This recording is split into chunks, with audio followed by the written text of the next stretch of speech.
कोई हमें as a initially company register करवाने की ज़रूरत नहीं है। न्यू सेलर तो हमेशा रिकमेंडेड है कि वो एफबीएम ही करे। तो सोर्सिंग का मुझे थोड़ा सा आइडिया दें। उन्हें पता है कि ये मेरे से 200 की लेगा, आगे 2000 की बेचेगा, तो वो आपको ऐसी प्राइस देंगे कि आपको मीट ही नहीं कर पाएंगे। बट अगर मैं किसी एक रिमोट एरिया के अंदर बैठा हूँ और वहाँ से बैठकर मैं ये सोर्सिंग करना चाह रहा हूँ। आपने अपने सारे के सारे कंपैटिटर जो टॉप 10 या टॉप 20 होंगे उनको एनालाइज कर लेना है। अस्सलाम वालेकुम ख़वातीन व हज़रात, welcome to another episode of experts couch. आज की जो पॉडकास्ट है वो इसलिए इम्पॉर्टेंट है कि अगर आप एज ए न्यू सेलर या एग्जिस्टिंग सेलर अपना बिजनेस दराज के ऊपर लेकर जाना चाह रहे हैं तो हमारे पास आज गेस्ट हैं शकील अहमद, जो कि one of the top seller of दराज हैं। उनसे आज हम कुछ डिस्कशन करेंगे कि कैसे आप अपना बिजनेस दराज के ऊपर स्केल अप कर सकते हैं और क्या वो टेक्निक यूज़ कर सकते हैं या वो क्या टेक्निकल नॉलेज होना चाहिए आपके पास कि आप अपने बिजनेस को ना सिर्फ रजिस्टर करवा कर इस्टेब्लिश कर सकें दराज के प्लेटफॉर्म के ऊपर।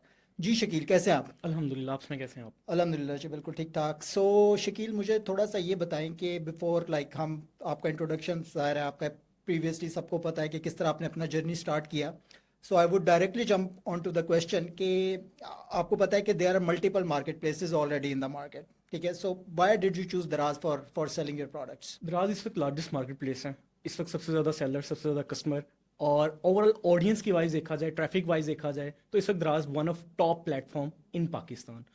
क्योंकि हमें ऑर्डर्स चाहिए, हमें कन्वर्जन चाहिए अच्छी, तो दराज ऑटोमेटिकली हमारी मार्केटिंग भी कर रहा होता है, हमारे ऑर्डर्स भी मैनेज कर रहा होता है, हसल फ्री एक प्लेटफॉर्म है। तो फिर उसके लिए यही रिक्वायरमेंट होती है कि हम अपना सारा का सारा फोकस बिजनेस डेवलपमेंट पे लगाएं, बाकी सारा कुछ दराज मैनेज करें। तो इसलिए दराज स्ट्रेट फॉरवर्ड किसी ने भी स्टार्ट करना है अगर ई कॉमर्स जर्नी, और वो कह रहा है कि मैं कम बजट के साथ स्टार्ट करूं और मैं इजीली बहुत ज़्यादा मुश्किलात में नहीं पड़ना चाहता, तो दराज is best option for you. अच्छा शकील, मुझे ये बताएं कि एज ए न्यू सेलर अगर मैं अपना बिजनेस को इस्टेब्लिश करना चाह रहा हूँ या दराज के प्लेटफॉर्म को यूज़ करना चाह रहा हूँ, सो आपके ख्याल में वो क्या प्री रेक्विजिट्स होने चाहिए या क्या requirement as a new seller होनी चाहिए, इंडिविजुअल सेलर की मैं बात कर रहा हूँ, कि वो अपना बिजनेस दराज के ऊपर स्टार्ट कर सकें?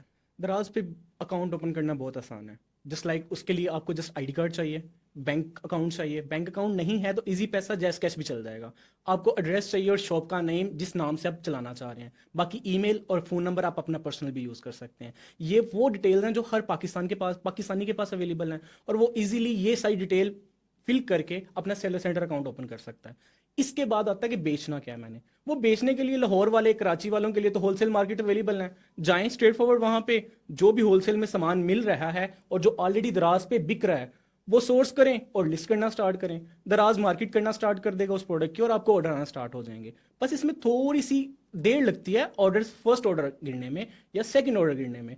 उसके लिए आपके पास सब्र होना चाहिए। उस दौरान आप लर्निंग फेस करें, अपना लर्न करें कि कैसे आप इसको और मजीद डेवलप कर सकते हैं। तो नहायत आसान तरीका दराज पे काम करने का। यानी आपके कहने का मकसद है कि कोई हमें as a initially company register करवाने की ज़रूरत नहीं है। आपके पास अगर अपना कोई भी ऑफिशियल डॉक्यूमेंट है तो आप उसको यूज़ करते हुए अपना काम स्टार्ट कर सकते हैं, ऐसे ही है? यस, बिल्कुल। दराज पे दो किस्म के सेलर्स हैं, एक इंडिविजुअल, एक business. As a individual sellers जो मैं आपको बता चुका हूँ वही रिक्वायरमेंट है। एज अ बिजनेस जाना है तो आप एनटीएन एफबीआर में रजिस्टर कर लें, उस पर अपना बिजनेस रजिस्टर कर लें।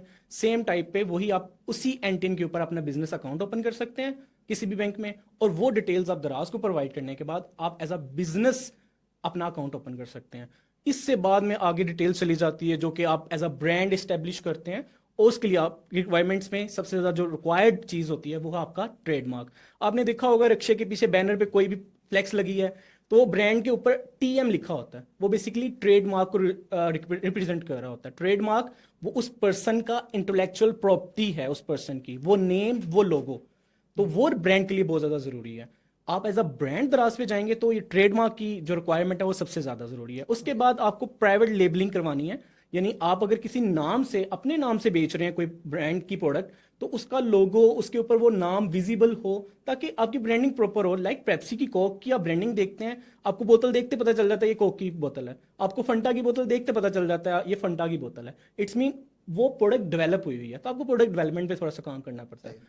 तो इसी तरह से आप स्टार्ट इंडिविजुअल करें, बाद में स्टेप बाय स्टेप आप एक दिन इंशाल्लाह ब्रांड बन जाएंगे। तो शकील, मुझे ये बताएं कि for example as a new seller मैं, जो आपने इन्फॉर्मेशन अभी मुझे दी है, मैं जाकर रजिस्टर करवा देता हूँ प्लेटफॉर्म के ऊपर, so how much time do they take कि मेरी सारी इन्फॉर्मेशन लेने के बाद मेरा अकाउंट कितनी देर के अंदर वो एक्टिव कर देता है दराज? दराज की अकाउंट एक्टिवेशन 48 आवर्स के अंदर है।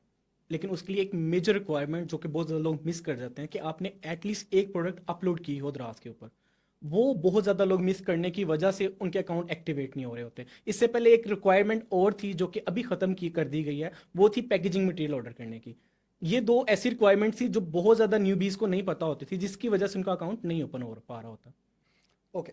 सो देखिए, मैंने अकाउंट क्रिएट कर दिया, मेरे पास एक्सेस आ गई, अब मैं प्रोडक्ट ज़ाहिर है अपलोड भी कर सकता हूँ। लेकिन ऑब्वियसली देखें, प्रोडक्ट अपलोड करने के लिए मुझे कुछ प्रोडक्ट रिसर्च करनी ज़रूरी है, या मुझे प्रोडक्ट हंटिंग की करनी पड़ेगी। तो उसके लिए व्हाट डू यू रिकमेंड कि किस तरह, क्या वो टूल्स कोई, क्या हम कोई टूल्स यूज़ कर सकते हैं? और अगर हम कोई टूल्स यूज़ नहीं कर सकते तो क्या हम एज ए प्लेटफॉर्म को देखते हुए क्या कुछ डेटा एक्सट्रैक्ट कर सकते हैं, या कुछ आइडिया ले सकते हैं कि यार ये प्रोडक्ट ट्रेंड कर रही है या इसको मैं कर सकता हूँ? थोड़ा सा इसके बारे में ये बताइए। समझ लें कि हर किसी का एक मेजर क्वेश्चन है कि भाई हमने अकाउंट बना लिया, हमने क्या बेचना है। ये एक मेजर हर एक पर्सन की का मसला है कि यार मुझे अकाउंट बन गया है, मैं मार्केट से कुछ प्रोडक्ट उठा के मैंने लगाई हैं, बिक नहीं रही, तो मैं कहाँ पे गलती कर रहा हूँ। तो मेरी नज़र में प्रोडक्ट हंटिंग ये बेस आपकी सेट कर देती है कि आपकी आगे की जर्नी कैसी होगी। तो जो आपका सबसे ज़्यादा टाइम खर्च होना चाहिए ओवरऑल किसी भी बिजनेस में, तो वो मेजर है कि भाई मार्केट में बिक क्या रहा है और वो कहाँ से आपने खरीदना है। और इसी का नाम बिजनेस है कि आपने कहाँ से खरीदा, कहाँ बेचा, कितने में लिया था, कितने में बेचा, और दरमियान में आपको बचा कितना। तो आपकी मेजर जो डेवलपमेंट होगी बिजनेस में वो इसी के ऊपर होगी कि आपने प्रोडक्ट हंटिंग करनी है और उसको सोर्स कैसे करना है। हंटिंग के लिए इस वक्त मार्केट में टूल्स अवेलेबल हैं, आप उन टूल्स को यूज़ कर सकते हैं। आप उसके अलावा मैनुअल हंटिंग मेथड्स हैं, उनको भी यूज़ कर सकते हैं। और इसके ऊपर काफ़ी ज़्यादा लोगों ने नॉलेज प्रोवाइड कर दिया होगा। आपको जस्ट उस स्पेसिफिक प्रोडक्ट उस स्पेसिफिक वीडियो तक पहुंचना है, उस स्पेसिफिक नॉलेज तक पहुंचना है, आपको इजीली अनलॉक हो जाएगा। उसका सिंपल तरीका मैं बता देता हूं कि आप सेलर डैश के नाम से एक टूल है, आप उसको डाउनलोड करें और उसके बाद आप कुछ क्राइटेरियाज देख लें। आपने वो प्रोडक्ट चूज करनी है जिसके ऊपर मंथली ऑर्डर 90 प्लस है और आपका प्रॉफिट मार्जिन मार्केट से सोर्स करने के बाद 25% बच रहा है। ऐसी प्रोडक्ट जब आप एक्सट्रैक्ट कर लेंगे किसी भी टूल के बाद, उसके बाद उनको आप फिल्टर आउट करें। जो प्रोडक्ट की आपको सोर्सिंग इजीली मार्केट में मिल रही है और वो इस क्राइटेरिया को मीट कर रही है कि आपको 25% से 30% प्रॉफिट मार्जिन दे रही है, आप स्टार्ट उससे करें। और ऐसी 5 से 10 प्रोडक्टें लगाएंगे जब, तो आपको डेली एक दो ऑर्डर तो आना स्टार्ट हो जाएगा। दराज इजीली देगा आपको ऑर्डर, क्योंकि वो आपने डिमांडिंग प्रोडक्ट एक किस्म की लगाई है जिसकी मार्केट में कस्टमर डिमांड कर रहा है। आपको प्रॉफिट भी जनरेट होना स्टार्ट हो जाएगा। तो फिर आगे जा आपकी जो जर्नी है वो आहिस्ता आहिस्ता इसी तरह से नई प्रोडक्ट्स आएंगी, आपको ऑर्डर ज़्यादा आएंगे और स्टोर बिल्ड होना स्टार्ट हो जाएगा। ठीक है। सो देखें, प्रोडक्ट रिसर्च जो आप कह रहे हैं कि प्रोडक्ट रिसर्च करें, उसके बाद जो as as we all know कि जी next phase is sourcing. Yes. आप कहीं पर भी बैठे हैं, देखिए रजिस्टर तो एज ए सेलर हम कहीं से भी कर सकते हैं पाकिस्तान में बैठकर, और आपके लिए पूरा पाकिस्तान का एवेन्यू ओपन हो जाता है टू सेल। मार्केट प्लेस का जो सबसे बड़ा एडवांटेज होता है। तो सोर्सिंग का मुझे थोड़ा सा आइडिया दें कि जी फॉर एग्जांपल मैंने एक प्रोडक्ट रिसर्च कर लिया है और मैं बैठा हुआ हूँ फॉर एग्जांपल किसी गांव के अंदर, तो मेरे पास उसकी एक्सेसिबिलिटी उस प्रोडक्ट की किस तरह होगी? ठीक है, if I am sitting in Lahore या कराची या मेजर सिटीज़ के अंदर मैं बैठा हुआ हूँ, तो शायद मेरे लिए वो आसान हो। बट अगर मैं किसी एक रिमोट एरिया के अंदर बैठा हूँ और वहाँ से बैठ मैं ये सोर्सिंग करना चाह रहा हूँ, तो आप की क्या इनपुट है, किस तरह की जा सकती है? क्योंकि ज़ाहिर है कि वहाँ पे प्रोडक्ट किस तरह की अवेलेबिलिटी तो नहीं होगी। यस। बिजनेस हिले का नाम है, हिले के बाद वसीला मिलता है।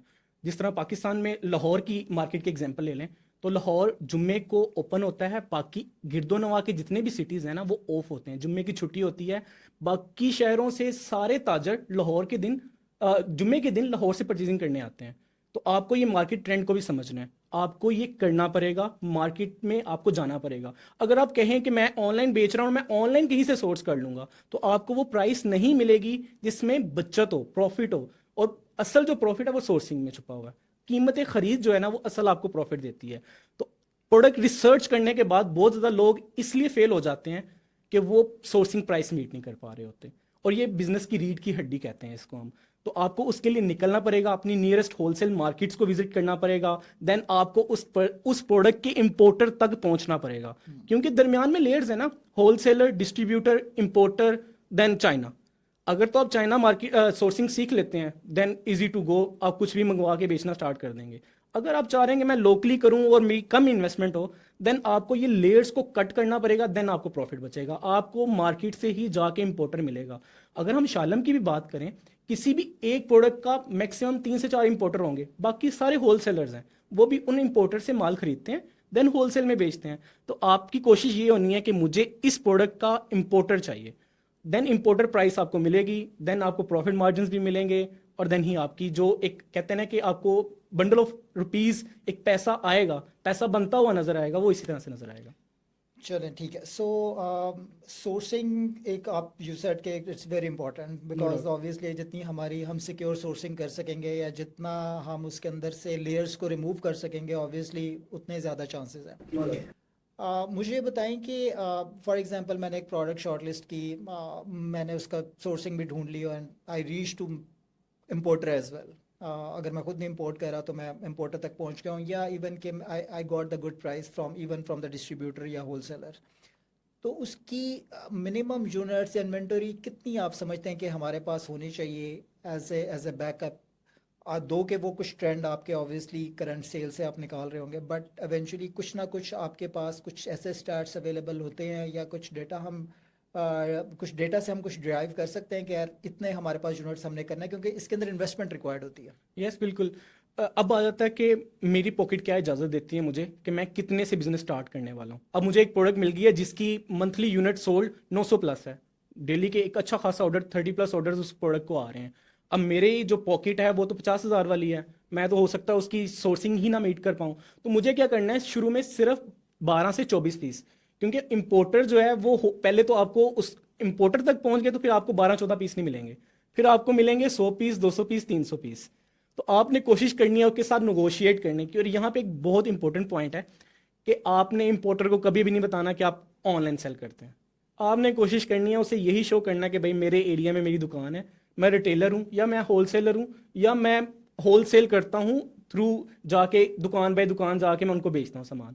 आप इस तरह से प्रिटेंड करेंगे तो देन हो सकता है कि वो आपके साथ नेगोशिएट भी कर ले, आपको अच्छी प्राइस भी दे दे, आगे जाके आपको क्रेडिट भी दे दे। जब आपने बता दिया कि मैं ऑनलाइन सेलिंग करता हूं, तो वो सेट माइंडसेट के लोग हैं, उन्हें पता है कि ये मेरे से 200 की लेगा, आगे 2000 की बेचेगा। तो वो आपको ऐसी प्राइस देंगे कि आपको मीट ही नहीं कर पाएंगे, आपकी सोर्सिंग प्राइस ही नहीं मीट होगी। देन अगेन वो इंपोर्टर आपको 12-24 पीस नहीं देगा, शुरू में आपको 100 पीस ही उठाने पड़ेंगे। अगर होलसेलर से स्टार्ट कर लेंगे तो आपको 12-24 पीस भी चल जाएंगे आपकी, लेकिन आपने उसकी इन्वेंट्री पे नजर रखनी है। ये ना हो कि आपकी प्रोडक्ट चलना स्टार्ट हो गई और बाद में पीछे से ऑटो स्टॉक वो इंपोर्टर हो गया। देन आपने बैकअप पे एक और इंपोर्टर या एक और उसका रिसोर्स आपने लाजमी रखना है। अगर आप लोकल से स्टार्ट करें, अगर आपकी पॉकेट इजाजत दे रही है, जेब इजाजत दे रही है, तो कोशिश करें एक प्रोडक्ट के ऑर्डर आना स्टार्ट हो गए हैं तो उसका मैक्सिमम स्टॉक अपने पास रखें। वो आपको टूल्स भी बता देते हैं, प्रोजेक्शन दे रहे होते हैं ओवरऑल कि यार आपका कंपेटिटर मंथली इतना बेच रहा है, आप उसका 10% 20% भी अगर सेल्स कैप्चर कर लेते हैं तो आपका ये रन रेट होगा, ये इस रन रेट पे आप चलेंगे। तो ये थोड़ी सी कैलकुलेशन है जो कि आम पर्सन भी इजीली जज कर लेता है कि यार मुझे डेली के 2 ऑर्डर आना स्टार्ट हो गए हैं, 2 माह का स्टॉक मेरा इतना बनता है, तो वो मुझे बैकअप पे रखना ही रखना है। सही। So what do you recommend कि इनिशियली अगर हमने कुछ प्रोडक्ट को लिस्ट करना है अपने अकाउंट के ऊपर, सो कोई आप सजेस्ट कर सकते हैं कि एक मैं रिजनेबल या डिसेंट अमाउंट, फॉर एग्जांपल अगर मैं टारगेट कर रहा हूँ कि मैं 50,000 का रेवेन्यू को टच करना चाह रहा हूँ, दो कि वो प्रोडक्ट के मार्जिन्स वेरी करता है, हर प्रोडक्ट का कितना मार्जिन होगा, बट अगर मैं just just ball park figure कि अगर मैं for example as a new seller मैं एक मोटिवेशन के लिए करना चाह रहा हूँ कि यार मैं एटलीस्ट मेरा initial target is to touch 50,000 revenue, तो व्हाट डू यू रिकमेंड कि एटलीस्ट मुझे कितनी प्रोडक्ट को जो है वो लिस्ट करना पड़ेगा दराज के ऊपर? अब इसका आंसर सिंपली मैं कहता हूं कि आपने देखना है कि दराज किन सेलर्स को बेनिफिट दे रहा है और दराज पे जो ऑडियंस है वो किस किस ब्रैकेट की है। दराज इस वक्त कह रहा है कि 590 के प्लस का ऑर्डर पे फ्री शिपिंग देंगे। दराज का न्यू प्लान है कि free shipping sellers just commission के ऊपर 3% फिक्स मुझे कमीशन दें, मैं उसके कस्टमर्स को फ्री शिपिंग दे दूंगा। और ये इम्प्लीमेंट होता है 590 के ऊपर वाली जितनी प्राइस है। आप अगर ऐसी 10 से 15 प्रोडक्ट कर लें और उनके जिस 20-20 या 24-24 पीस मार्केट से उठा लें, तो आप इजीली 1 लाख का रेवेन्यू जनरेट कर सकते हैं विद इन 3 मंथ 4 मंथ के स्पैन पे। यहाँ पे आपकी जो प्रोडक्ट हंटिंग है ना वो बहुत मैटर करेगी, और सोर्सिंग अगर आप अच्छे से सोर्स कर लेते हैं, 25% के मार्जिन को अचीव कर लेते हैं, और वो 10 से 12 प्रोडक्ट जो कि इजीली हंट हो जाएंगी अगर कर लेते हैं, तो आप 1 लाख का रेवेन्यू विद इन 3 मंथ आप अचीव कर सकते हैं इजीली।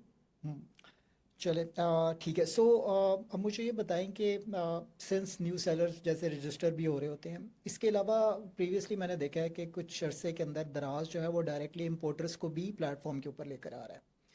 और ऑब्वियसली आप इंपोर्टर की प्राइस को मैच नहीं कर सकते बिकॉज जिन मार्जिन्स के ऊपर वो काम कर रहे होते हैं एज ए रीसेलर आपके पास वो क्वेश्चन नहीं होता उसके ऊपर करने के। सो इस केस के अंदर अगर आपका एज ए कंपेटिटर इंपोर्टर भी है और आप भी वो प्रोडक्ट सेल कर रहे हैं तो वो किस तरह अवॉइड किया जाए कंपटीशन को, या आपका क्या एज होना चाहिए बिकॉज प्राइस तो शायद आप वो वाली मीट ना करें और बाकी कंट्रोल आपके पास प्लेटफॉर्म का उस तरह है नहीं। So how do you think कि किस तरह वो किया जाए कि यार मुझे एक रीजनेबल ऑर्डर्स भी आना शुरू हो जाए और मैं उस कंपटीशन में भी ना जाऊँ।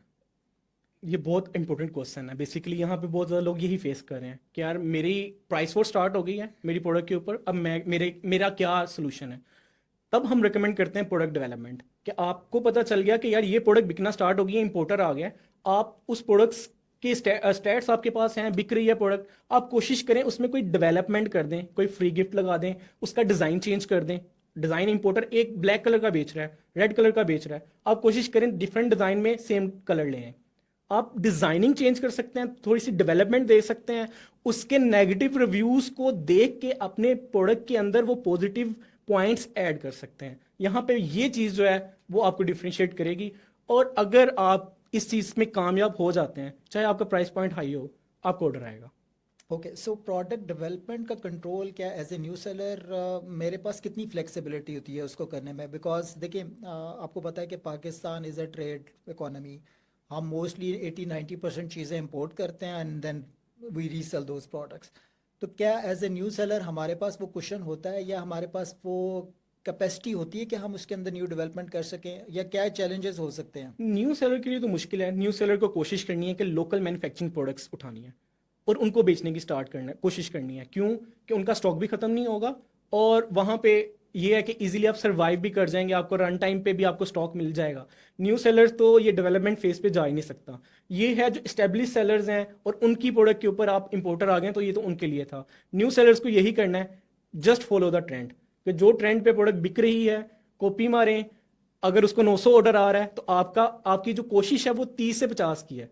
आपको ये नहीं है कि मुझे भी 900 ऑर्डर चाहिए, आपकी कोशिश स्ट्रेट फॉरवर्ड ये होनी चाहिए कि मुझे 30 से 50 ऑर्डर चाहिए। और आपका जो रन रेट होगा या आपको जो रिक्वायर्ड होगा वो 30-50 ऑर्डर्स में आप इजीली कर जाएंगे पूरा। आपको होगा नॉर्मली कि आपने 50,000 इनकम करनी है या 1 लाख तक लेके जाना है, तो आप 30-50 ऑर्डर्स ईच प्रोडक्ट के साथ भी ये पूरा कर जाएंगे। जब मसला आएगा जब आप ग्रोथ कर रहे होंगे और तब तक आपके पास इंशाल्लाह पैसे भी होंगे, आप री इन्वेस्ट भी कर रहे होंगे, देन एक प्रोडक्ट को आप डेवलप कर सकते हैं और देन सेकेंड को, देन थर्ड को, इसी तरह से बिल्ड होता रहेगा। अच्छा, एक क्वेश्चन मैं इसमें ऐड करूंगा आपके कि as a new seller what do you think कि अगर मैंने एज ए न्यू सेलर मैं जाकर सेल करना चाह रहा हूँ तो मेरे पास वो क्या कॉम्पिटेंसी होनी चाहिए या क्या स्किल सेट होना चाहिए जिसमें, क्योंकि देखिए इनिशियली ऑब्वियसली आपके पास एक रिसोर्सेज लिमिटेड होते हैं, आपके पास वो बैंडविड्थ नहीं होती, आपकी वो कैपेसिटी नहीं होती क्योंकि आहिस्ता आहिस्ता आप प्लेटफॉर्म से लर्न करते हैं। तो वो क्या स्किल सेट होना चाहिए या क्या कॉम्पिटेंसी का लेवल होना चाहिए कि यार मैं एज ए ऑलराउंडर सारी चीज़ों को मैनेज कर सकता हूँ, या वो क्या चीज़ें मुझ में बिल्ड करनी चाहिए या मुझे उनके ऊपर काम करना चाहिए कि जिसमें यू थिंक यार इस ये आपके पास स्किल सेट होगा तो आप सर्वाइव कर सकेंगे? सबसे पहले आपका लर्निंग फेज है, आपने लर्निंग नहीं छोड़नी। इसको हम कहते हैं कि आप जितने मर्जी बड़े फन्ने खाएं, आप लर्न करना छोड़ गए ना तो आप उसी वक्त मार्केट से आउट हो गए। आपने लर्न करना नहीं छोड़ना। आज भी मैं डेली 5 से 6 घंटे स्क्रॉल कर रहा होता हूँ डिफरेंट प्लेटफॉर्म को, डिफरेंट वेबसाइट्स को, कि अच्छा ट्रेंड्स क्या चल रहा है, वो क्या बेच रहा है। तो आपने भी यही करना है नॉर्मली, कि आपने स्क्रॉलिंग पे ध्यान देना है, क्योंकि आप अब बेचने जा रहे हैं। एज अ कस्टमर प्रोस्पेक्टिव से आपने देखना है कि यार अगला क्या बेच रहा है, कंपेटिटर क्या बेच रहा है, किस चीज़ का प्रोडक्ट का ट्रेंड चल रहा है। आपको इसी डाटा में से एक प्रोडक्ट ऐसी मिल जाएगी जो हीरा होगी, वो हीरा असल में आपको भी हीरा बनाएगी। तो सही। ये बेसिक थिंग है जो आपसे सबसे पहले आपने अडॉप्ट करनी है। Second thing, sourcing. जब प्रोडक्ट मिल जाए तो उसके ऊपर आपने पीएचडी कर लेनी है कि वो प्रोडक्ट की असल या तो मैन्युफैक्चरर मिल जाए या इंपोर्टर मिल जाए, और ओके। उसके साथ आपने नेगोशिएट ऐसा करना है कि आपको वो उस प्राइस पे दे दे जिस प्राइस पे आप चाह रहे हैं, ताकि आप मैक्सिमम प्रॉफिट उसमें से एक्सट्रैक्ट कर सकें। एंड द लास्ट थिंग, आपको मार्केट प्लेस के जो भी नए रूल एंड रेगुलेशन है उसके साथ अप टू डेट रहना है। अगर ये 3 से 4 चीज़ें आप कर लेते हैं, अपने अंदर डेवलप कर लेते हैं, तो मेरी नज़र में आप लंबी रेस के गोरे हैं, आप लंबा चलेंगे। ओके। अच्छा, सो शकील, दराज नॉर्मली ऑफर करता है दो किस्म के मॉडल।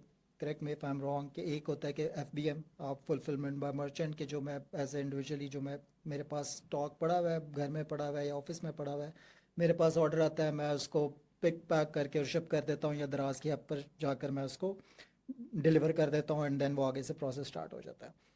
एक इसके अंदर मॉडल ये है कि यार मैं अपनी सर्टन इन्वेंटरी जो है वो दराज के वेयर हाउस के ऊपर भिजवा देता हूँ।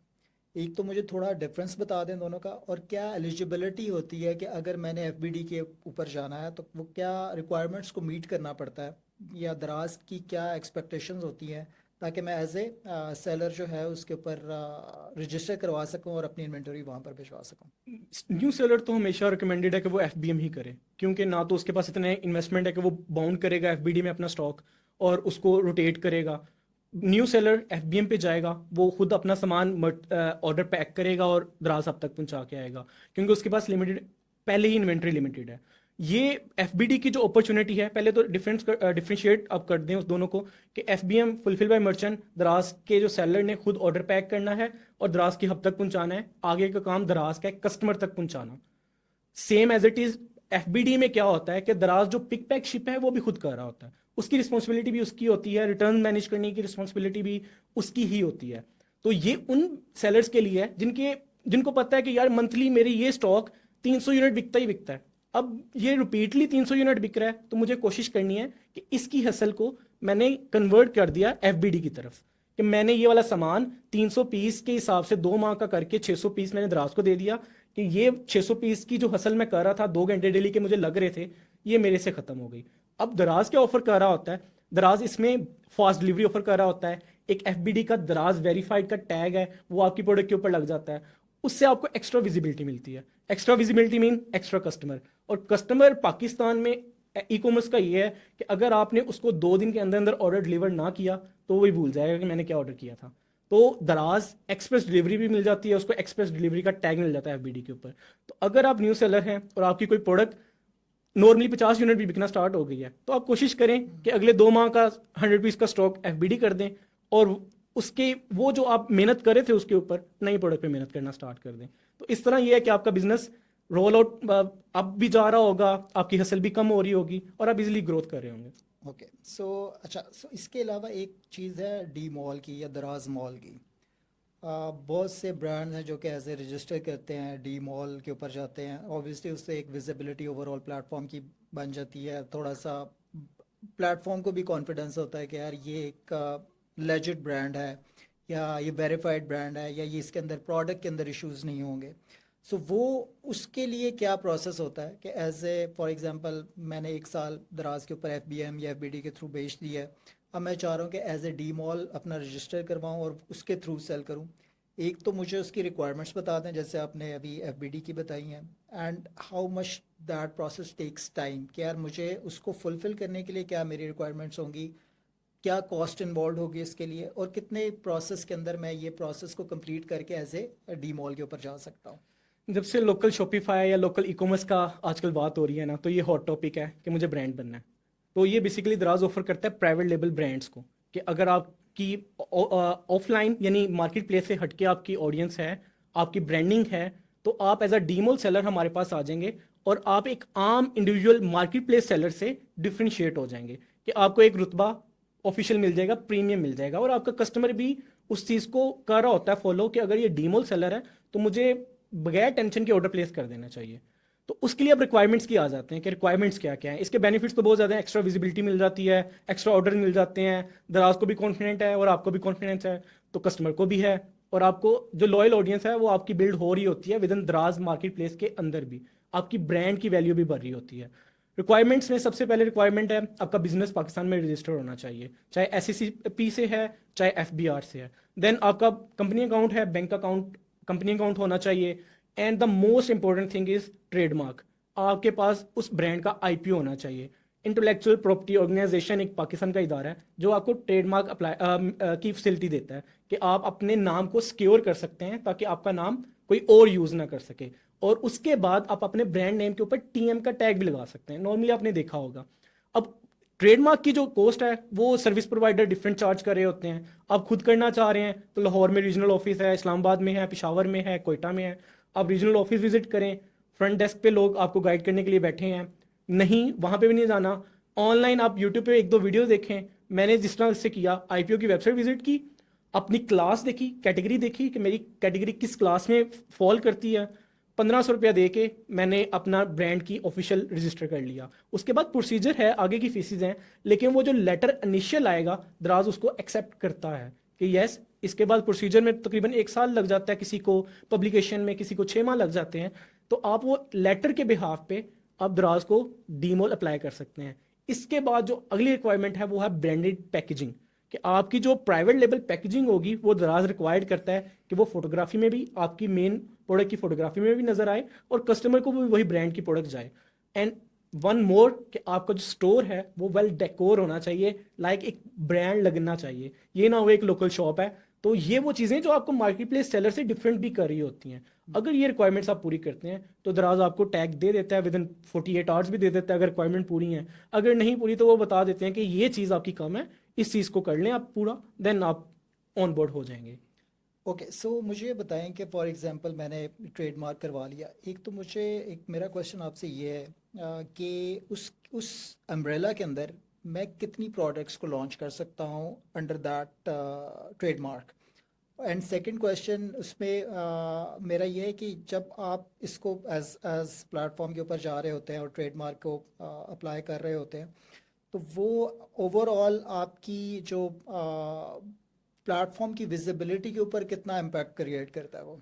डीमोल आपको बहुत अच्छी विजिबिलिटी देता है एज कंपेयर मार्केट प्लेस। आप कोई भी कीवर्ड सर्च करेंगे तो टॉप की 2 पोजीशन जो होती है वो डीमोल के पास होती है, बाकी मार्केट प्लेस सेलर्स के पास होती है। तो इससे ये नजर आ गया, चाहे वो डीमोल सेलर के पास ऑर्डर भी नहीं है, चाहे रिव्यूज भी नहीं है मार्केट प्लेस सेलर के निस्बत, लेकिन उसको उस कीवर्ड के ऊपर पोजीशन अगर मिल गई तो वो वहां पे ही रहेगा।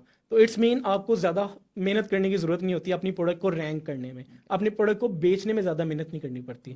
तो एक्स्ट्रा विजिबिलिटी भी मिल गई और मेहनत भी कम करनी पड़ी। सही। अब आ जाते हैं सेकंड क्वेश्चन कि आप उस अम्ब्रेला के नीचे कितनी आप प्रोडक्ट लॉन्च कर सकते हैं।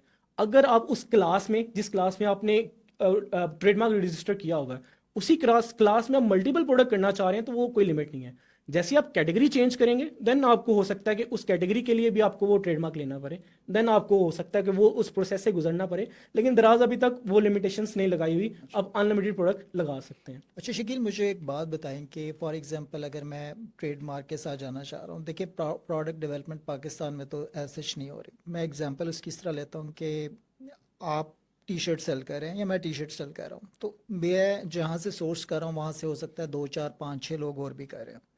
और अगर मैं उसको एज ए ट्रेडमार्क जाकर अपने ब्रांड से करना चाह रहा हूँ, तो क्या क्या स्टेप्स मुझे लेने पड़ेंगे उसके ऊपर कि यार वो अगर same T shirt 2 3 seller use कर रहे हैं या सेल कर रहे हैं, तो मैं किस तरह डिफरेंशिएट करके यार एज ए अपने ब्रांड या अपने ट्रेडमार्क के अंडर उसको सेल कर सकता हूँ। तो यहाँ दराज डीमोल सेलर्स को बहुत ज़्यादा फैसिलिटेट करता है कि अगर आप भी बेच रहे थे, मैं भी बेच रहा हूँ, मेरे पास डीमोल टैग है, तो मैं अपने की अकाउंट मैनेजर को कह के आपकी प्रोडक्ट लॉक करवा सकता हूँ कि ये मेरी कॉपी कर रहा है। ये फैसिलिटी काफ़ी अर्सा तक हमारे पास थी, नॉर्मली अब नहीं यूज़ करें। और मार्केट प्लेस सेलर भी अब ज़रा थोड़ा सा सियाना हो गया है कि वो देखता है कि अगर डीमोल सेलर बेच रहा है ये same product, same colour, same सब कुछ, बस आपकी प्रोडक्ट लोगो से होगा, कि मैं आपका logo market place seller as a logo नहीं यूज कर सकता। अगर आप ब्रांड डीमोल सेलर हैं तो आपने कोशिश करनी है अपनी प्रोडक्ट के ऊपर अपना लोगो, आप देख रहे होंगे आपकी शर्ट के ऊपर एक लोगो है जो कि आपके ब्रांड को रिप्रेजेंट कर रहा है। देन अगेन आपकी पैकेजिंग है कि पॉलीथीन बैग में जिसमें आपने पैक किया है वो पैकेजिंग के ऊपर भी आपकी ब्रांडिंग हुई होगी। आपकी जो कॉलर पे टैग लगा होगा वो आपकी ब्रांड का टैग लगा होगा। देन एक तो कस्टमर को भी इससे क्लियर कट हो जाएगा कि ये लोगो इस ब्रांड का है तो मैं इससे बाय कर रहा हूँ। और आपका रेप्लिकेट कोई करने की कोशिश करेगा तो आप स्ट्रेट फॉरवर्ड दराज को उसकी कंप्लेन कर सकते हैं। हालांकि ये आता है प्रोडक्ट पैटर्न में कि आपकी प्रोडक्ट पैटेंट भी होनी चाहिए, बट अभी पैटेंट का इतना पाकिस्तान में लीगली नहीं है, देखा नहीं जाता। तो आप दराज के साथ एटलीस्ट इसके ऊपर कम्युनिकेट कर सकते हैं। ओके, सो ये सारा प्रोसेस अगर हमने कर दिया है कंप्लीट और हमारी प्रोडक्ट लिस्ट भी होगी, then the most important thing कि यार सिर्फ it's not list and pray कि यार मैंने लिस्ट कर दी और दुआ करूँगी मेरे पास ऑर्डर आए। ऑब्वियसली मैंने प्रोडक्ट को स्केल अप करना है, बिजनेस को स्केल अप करना है, तो उसके लिए मुझे रैंकिंग भी रिक्वायर्ड है कि यार मैंने अपनी प्रोडक्ट को किस तरह रैंक करना है टू अ सर्टेन कीवर्ड्स। तो वो क्या स्ट्रेटजीज यूज़ की जा सकती हैं to quick up to quick that process कि यार मैं जल्द वो उस बिज़नेस को स्केल अप कर सकूं और एक जल्दी रेवेन्यू वाली स्टेज के ऊपर आ जाऊँ कि यार मेरे पास एक सर्टन रेवेन्यू फ्लो आना शुरू हो जाए। तो आपने कोशिश करनी है जब आप प्रोडक्ट लिस्ट कर रहे होंगे ना, तो आपने अपने सारे के सारे कंपेटिटर जो टॉप 10 या टॉप 20 होंगे उनको एनालाइज कर लेना है कि जिसके पास सबसे ज़्यादा सेल्स आ रही है तो उसके क्या क्या पॉइंट हो सकते हैं, उसके ऊपर क्यों ज़्यादा सेल आ रही है, उसकी इमेजेस कैसी हैं, उसके टाइटल कैसा है, उसकी डिस्क्रिप्शन कैसी है। जब आप एक थोड़ा सा एनालाइज कर लेंगे इस डाटा की बेस पे, तो डाटा आपको खुद बता देगा कि यार टॉप बंदों को सेल्स किस वजह से आ रही है, या तो वो प्राइस की वजह से है, या नंबर ऑफ रिव्यूज की वजह से है, या अच्छी प्रोडक्ट क्वालिटी की वजह से है। क्योंकि अच्छे रिव्यूज फिर ही आएंगे कि अगर प्रोडक्ट की क्वालिटी अच्छी है। तो आपने जब प्रोडक्ट हंट भी कर रहे होंगे तो आप ये देख रहे होते हैं कि यार मेरे टॉप 10 कंपेटिटर्स किस प्राइस पॉइंट पे बेच रहे हैं। आपने उस प्राइस को बीट करना है। बीट करेंगे तो कस्टमर लो का लगा के फिल्टर फिर आपके पास आएगा। सेकंड पॉइंट, आपके शुरू में जो रिव्यूज हैं वो पॉजिटिव होंगे, क्वालिटी अच्छी होगी तो रिव्यूज भी आ जाएंगे, रिव्यूज आएंगे तो आपके दूसरे कस्टमर भी अट्रैक्ट होंगे, लाजमी बात है। देन दराज के अपने सेलर टूल्स हैं बहुत ज़्यादा, जिसमें वोचर कोड है, कंबोज हैं, अब वो भी कर सकते हैं। दराज अपनी कंपेन्स करता है। अभी तो ये ट्रेंड स्टार्ट हो गया 1 1 2 2 3 3 4 4 5 5, ये टिल 12 तक चलेगी। तो आपके पास ये अपॉर्चुनिटी होती है एज अ न्यू सेलर कि आप इन कंपेन्स को ज्वाइन करें, कस्टमर को फ्री शिपिंग दें शुरू में। वो आपके बर्न आउट कर रहा होता है, आपके ऑफिशियली आपके प्रॉफिट से जा रहा होता है, बट एटलीस्ट आपको ऑर्डर्स आना स्टार्ट हो जाता है, आपकी प्रोडक्ट को विजिबिलिटी मिलना स्टार्ट हो जाती है। इसमें एक और पॉइंट ऐड करूंगा, दराज ने अपना मार्केटिंग टूल भी एक लॉन्च कर दिया डैश के नाम से। अब उस पर भी थोड़ी सी स्पेंडिंग करके अपने लॉन्ग टेल कीवर्ड्स को इजीली रैंक कर सकते हैं। कि अपने लॉन्ग टेल कीवर्ड्स कौन से कीवर्ड होते हैं जो एग्जैक्ट कीवर्ड्स होते हैं, लंबे कीवर्ड होते हैं, 2 या 2 वर्ड से ज्यादा वाले कीवर्ड को हम लॉन्ग टेल कीवर्ड कहते हैं। आप उन पे ऐड चला के इजीली उनको तो रैंक कर सकते हैं। बाकी मेन कीवर्ड के ऊपर आप थोड़ा सा स्ट्रगल करते हैं, आ जाता है इवेंचुअली। ओके सो अच्छा, अब रिसेंटली हमने कुछ हमारे पास इस तरह की भी वाइब आ रही है कि जो ऑलरेडी रजिस्टर्ड सेलर्स हैं they are in a pen कि उस तरह उनको वो विजिबिलिटी नहीं मिल रही, या प्रीवियसली जिस तरह उनके पास ऑर्डर्स का इन्फ्लक्स आ रहा होता था उस तरह शायद अब नहीं आ रहा। क्योंकि ऑब्वियसली जब एक बिज़नेस आप रजिस्टर करते हैं तो कुछ आप उसके ऊपर इन्वेस्टमेंट कर रहे होते हैं, कुछ आप सेटअप के ऊपर आपकी इन्वेस्टमेंट जा रही होती है। सो वो थोड़ा सा क्या आजकल इश्यूज चल रहे हैं जिसकी वजह से वो विजिबिलिटी कम हो गई है या ऑर्डर्स आना कम हो गए हैं, और इस सिचुएशन को किस तरह हैंडल किया जाए फॉर एन इंडिविजुअल सेलर की मैं बात कर रहा हूँ। आजकल हर सेलर इस वक्त यही रोना रो रहा है कि भाई ऑर्डर नहीं आ रहे। उसकी एक मेजर रीजन के दराज की में भी अपर लेयर चेंज हुई है। बहुत ज्यादा दराज के हेड्स तक इस वक्त जा चुके हैं, और दराज इस वक्त न्यू टीम के साथ आना चाह रहा है। दराज की मार्केटिंग टोटली ऑफ नजर आ रही है, जो कि नजर आती थी, अच्छी खासी कंपेन चल रही होती थी। आजकल दराज की ऑर्गेनिक ऑर्डर, सारे के सारे सेलर्स को ऑर्गेनिक ऑर्डर्स आ रहे हैं, जो कि दराज की कस्टमर्स हैं, जो लॉयल कस्टमर्स हैं, वही ऑर्डर प्लेस कर रहे हैं। तो इस सारे सिनेरियो में बेसिकली ये डाउन डिप होती है, ये मार्केट से निकलने और मार्केट से एंट्री का टाइम होता है। पीक में हम कोशिश करते हैं किसी भी टाइम के, कहते हैं कि बिजनेस के पीक में आप एंटर नहीं हो सकते, जब डिप हो रही होती है तब आपको एंट्री पॉइंट मिल जाता है कि हर कोई रो रहा है, हर किसी के पास ऑर्डर्स नहीं आ रहे, आप कोशिश करें प्रोडक्ट लॉन्च कर दें। जब मार्केट उठेगी आपकी प्रोडक्ट भी उठ जाएगी। तो इट्स अ बेस्ट, मेरी नज़र में ये रोने का टाइम नहीं है, ये नई प्रोडक्ट हंट करके उनके बैक स्टैट्स देख के आपको प्रोडक्ट में जंप इन करने का टाइम है। अभी वो कहते हैं खरीदारी का टाइम है, आप खरीदें और प्रोडक्ट्स लॉन्च करें। जब उठेगा प्लेटफॉर्म तो उठना है, क्योंकि इतनी बड़ी इन्वेस्टमेंट है, इतना सब कुछ उन्होंने किया हुआ है, मार्केट में अपनी जगह बनाई है, वो मार्केटिंग पे पैसा स्पेंड करेंगे ही करेंगे, आज नहीं तो कल या परसों। उससे पहले पहले आप अपने आप को तैयार कर लें, अपने आप को सेट कर लें, क्योंकि अभी तो आपके अराउंड भी आपको वो डिमोटिवेट नहीं कर रहे होंगे कि मेरे 300 ऑर्डर आ गए और आपके पास 3 ऑर्डर हैं। अभी उनके पास भी 30 ऑर्डर हैं और आपके पास 3 ऑर्डर हैं। तो अभी वो स्पेस है कि आप खेल सकते हैं।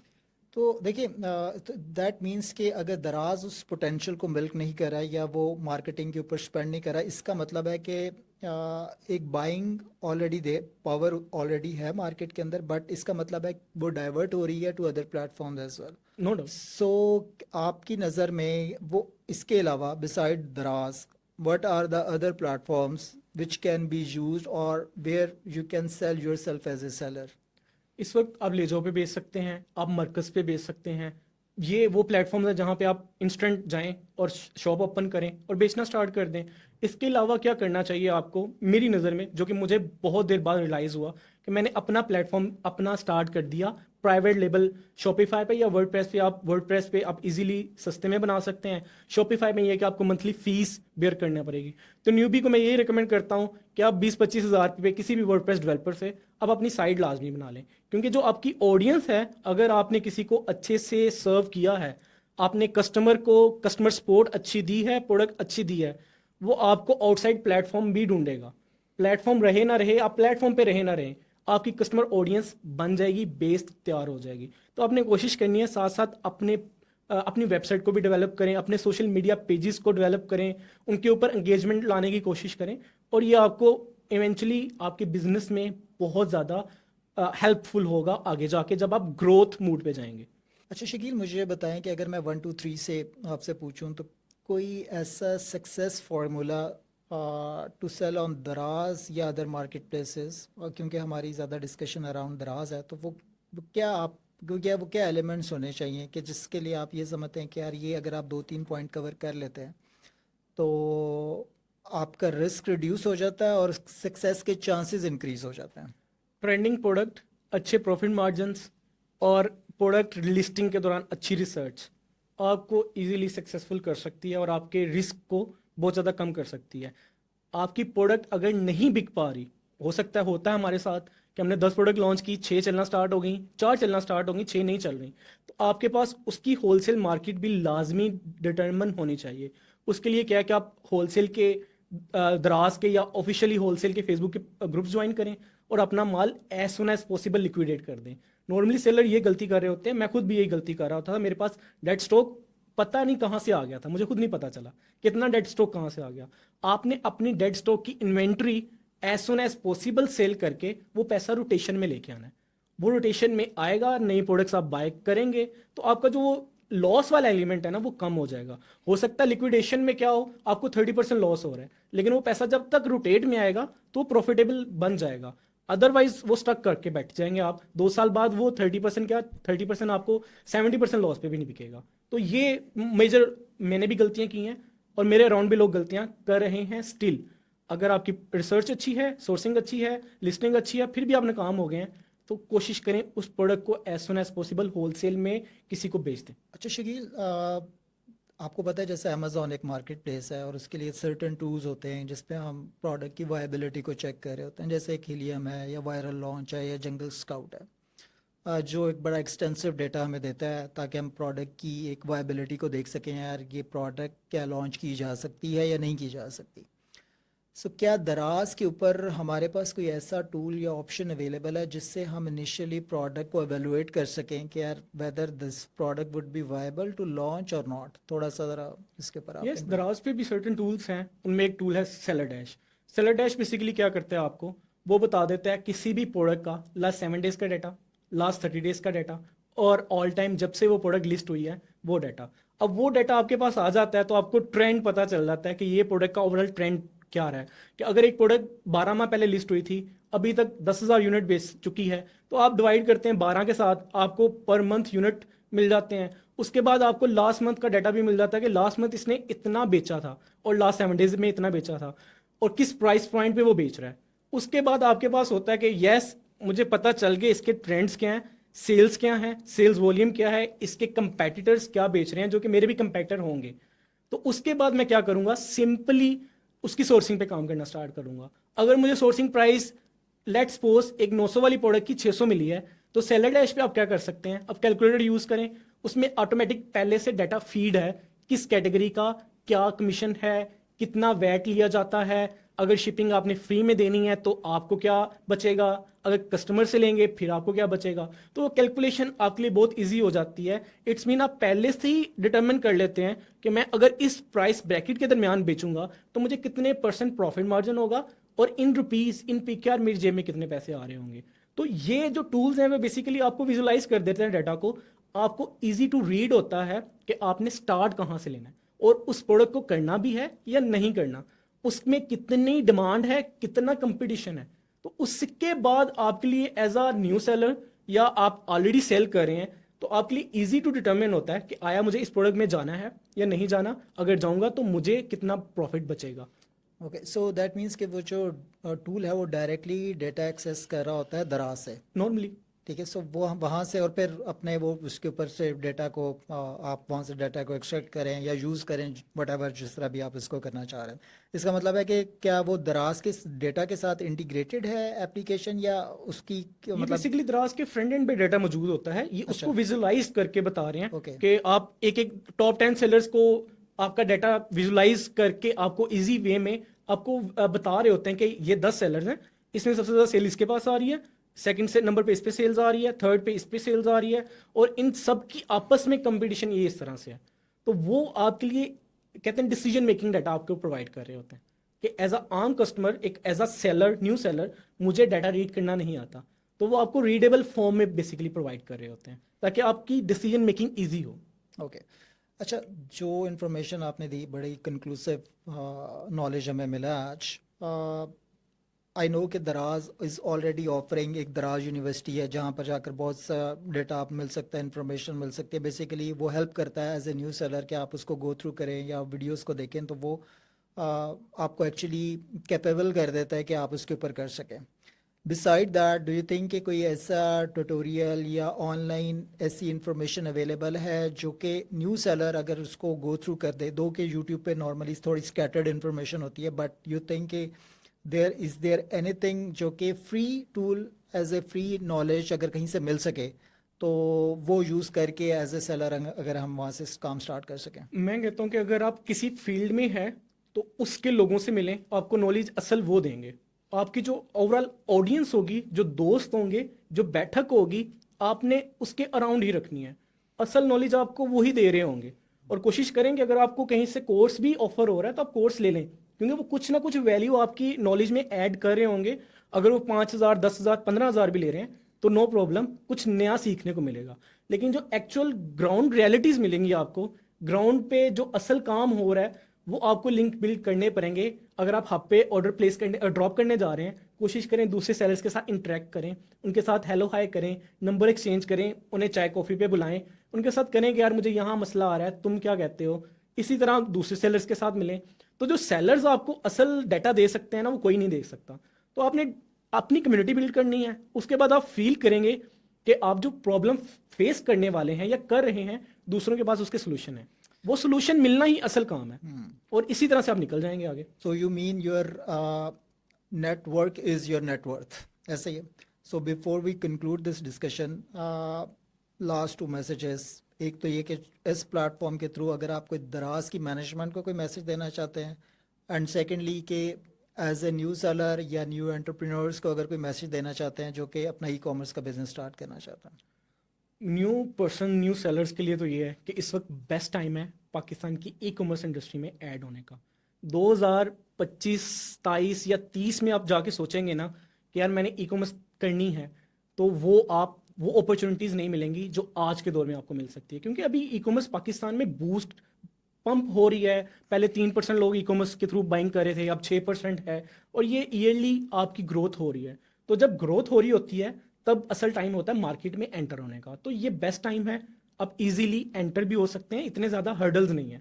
बाद में हर्डल्स होंगी तो डेवलप भी हो जाएगा बिजनेस, और इंशाल्लाह कल को आप दूसरों को जॉब्स दे रहे होंगे इसी के मुतालिक।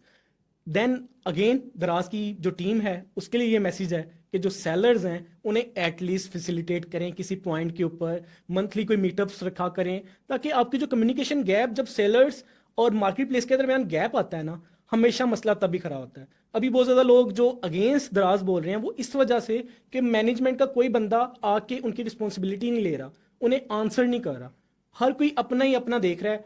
और दराज ने आगे जो पहले एक अच्छी फैसिलिटी दी थी कि सेलर सपोर्ट की थी, अब वो भी उन्होंने सिया के नाम से एक एआई चैटबॉट रिप्लेस कर दिया है। अब जाएं आप चैटबॉट के साथ बातें करते रहें।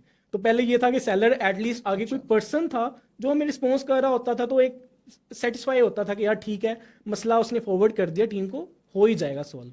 अब ये होता है कि हमें भी पता है कि चैटबॉट है, उसने क्या हमारा मसला सॉल्व करना है, उसने उसके पास जो डाटा है उसने वही आंसर्स दे देने हैं। तो एटलीस्ट सेलर्स और मार्केट प्लेस के दरमियान जो कम्युनिकेशन गैप है ना, उसको कम करें। और वो ही कम करेंगे तो किसी दूसरे मार्केट प्लेस के लिए जगह नहीं बनेगी। अगर वो कम ना किया तो कोई भी एक नया प्लेयर उठेगा, वो मार्केट प्लेस खड़ी करेगा, इन्वेस्टमेंट उठाएगा, और कंपेटिटर इजीली बन जाएगा। That's true. आपको पता है जैसे वो एआई से चीज़ें रिप्लेस हो रही हैं, आई थिंक दराज is also testing the same. I think it was a thank you Shakeel for sharing all that information with us. I think it is very conclusive session. I hope कि specially for the people जो कि as a seller या e commerce के अंदर jump in करना चाहते हैं, because दराज प्रोवाइड अ प्लेटफॉर्म जिसके अंदर आप एक मिनिमम इन्वेस्टमेंट से काम स्टार्ट कर सकते हैं, क्योंकि इनिशियल कॉस्ट को आप अवॉइड कर सकते हैं कि आप अपनी एक प्लेटफॉर्म को डेवलप करें, वेबसाइट बनाएं या स्टोर बनाएं और उसके थ्रू सेल करें। एंड स्पेशली बहुत सी चीज़ें दराज खुद भी उसको मैनेज कर रहा होता है। सो आई होप कि जो आज की डिस्कशन होगी ये बड़ा हमने कोशिश ये की है कि यार हम वो इंफॉर्मेशन को टच करें जो कि एज ए न्यूज़ सेलर के क्वेश्चंस हो सकते हैं, या वो इंफॉर्मेशन लेकर कुछ बेनिफिट मिल सकता है उसको as a news seller. So I hope नाजरीन आपको भी ये एक इसमें से एक कुछ वैल्यूएबल कंटेंट मिलेगा और आपको आप इस कंटेंट को यूज़ करते हुए एज ए अपना एंटरप्रेन्योर जर्नी या ई कॉमर्स का बिजनेस स्टार्ट कर सकते हैं। Thank you so much Thank you so much. For your time. Hope to see you again इंशाल्लाह। Jazakallah thank khair. You. Thank you so much.